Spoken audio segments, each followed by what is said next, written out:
What's good, YouTube? It's your boy Tony D2 Wild, checking in once again, back in the building today, guys, with the review of the upcoming Jordan 12 Melo.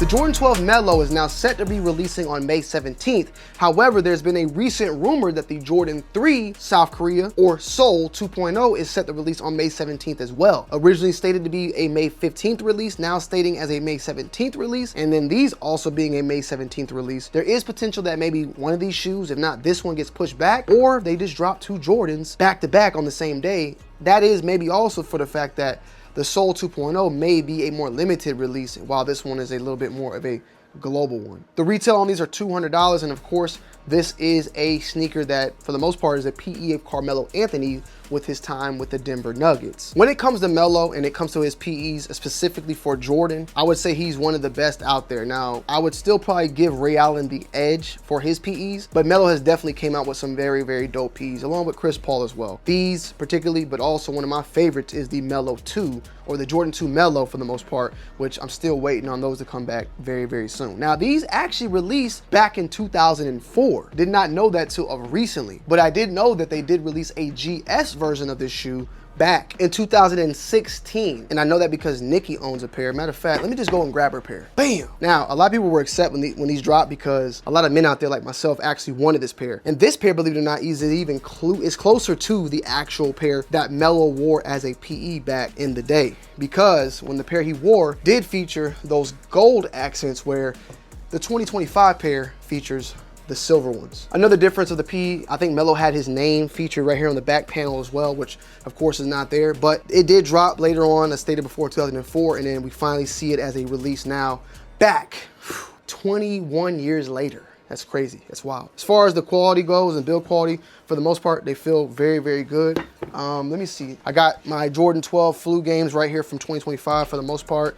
And I would say that they pretty much very, very similar to that quality of that pair that just dropped real recently. The material, the leather though, I will say is different. These feel a little bit more smoother, a little bit more plush on this pair compared to these, which seem to be a little bit more tumbled, a little bit more wrinkly. And even the elephant print is not as indented and textured on this pair compared to what you get on the flu games. But at the same time, I don't think that, you know, they're supposed to be the same. Like, these weren't the same exact type of leather and quality. Like, it was a totally different shoe. So it's not going to be the same there, but it is something just to point out. Overall, very solid though. Comes in white/university blue, which I think is very close to what they got here with the older version. I'm not really mad at that at all as well. True to size, comfort is good to go. One with the 8.5 could go with the 9 as well, but I like the 8.5 snug fit, and they laced up very nice, sit really, really well overall. Very, very happy with the quality on this one. Breathability, comfort, support, has all that as well. Even though this is a more older basketball shoe, this is something I think that technology-wise, you can still ball in it and it can still handle and do what is needed to be done, okay? It's still there. You got the herringbone, good traction, good grip, but I'm rocking these more so for aesthetics over the athletic performance side of this shoe. Box design is the typical OG like box. You have the Nike Air on this one as well, so keep that in mind. They wanted to go OG with it. You also got the Jumpman on here, so they did go with the Nike box. Make sure this is right? Air Jordan 12, okay, they go with the Nike box, but they didn't go with the Nike Air on the inside, which I always get these dates mixed up, but no, it had to be. I know the 11 had the Nike Air on there. I want to say that the 12 was then the last shoe that did not, was the first shoe, and the 11 being the last shoe that had Nike Air on the inside. Let's just do a fact check. So after doing some research, because I always forget the date specifically, forgive me, hey, I deal with a lot of sneakers, but 1997 was when Jordan Brand became its own entity.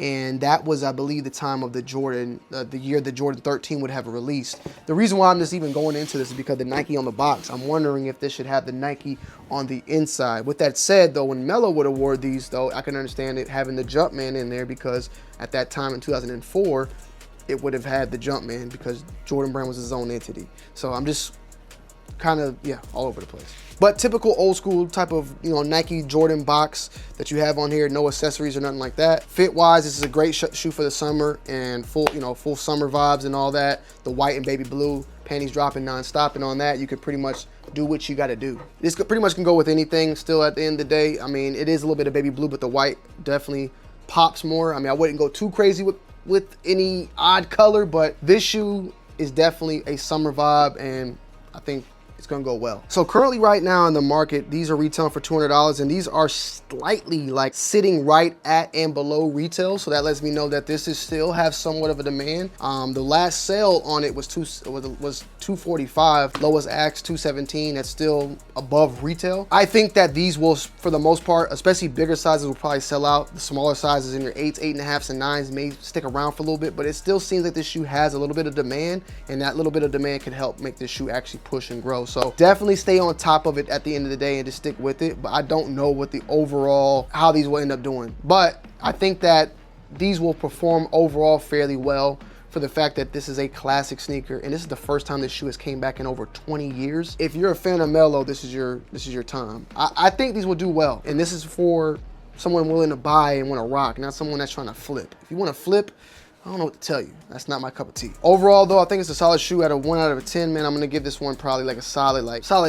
Okay, solid 8. That's what we're gonna say. A solid 8 on this bad boy. I might have given it a rating before, but solid 8 on this one in particular. I think it's good to go, and I think if you like it, you'll love it. Whether or not I'm gonna keep this one and cop, I'm still on the fence, man. We have Jordan 4s, which I'm definitely copping. Koreas, I'm still on the fence on, and these I'm still on the fence on, but I may end up getting these just so that, you know, me and the wifey can do our thing, and then maybe I get the baby pair for Baby Too Wild, and we do some family photos, you feel me?